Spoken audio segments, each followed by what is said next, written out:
Revenge has never been this sweet. Salamat na. At di mabubura na lahat ng mga traces na makakapagsabi at makakapagturo na si Rina at si Alexa Robbins sa isa. Sana binigay mo na sa akin yung binayad mo sa kanya, di ba? Ako gumawa ng trabaho niya, parang hindi niya ginawa. And let karma do the rest. Ito ang bagay sa mukha mo. Happy? Hintayin mo lang dahil may iba pa akong pasabog. Tanggal mo yung tarpaulin na yan. Ano to? Yan ang itsura ng leading lady mo. Come with me. All of you. The Half-Sisters. Beer. Buhay pa si Isel. Nasa panganib kayo. Hello, kids! Hindi ba sila yung nakasabit mo nga? Yagit ang pagwawakas, 3:20 p.m.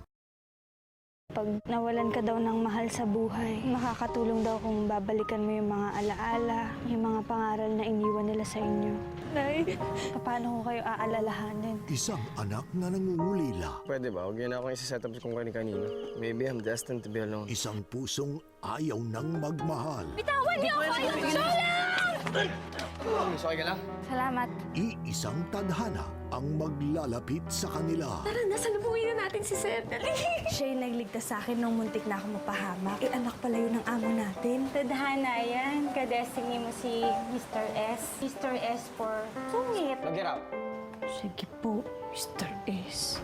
Sir Jay, mas bagay sa inyo yung ganyan nakangiti. Dalawang pusong naghahanap ng pagmamahal. Ngunit, Hi! I have a surprise for you.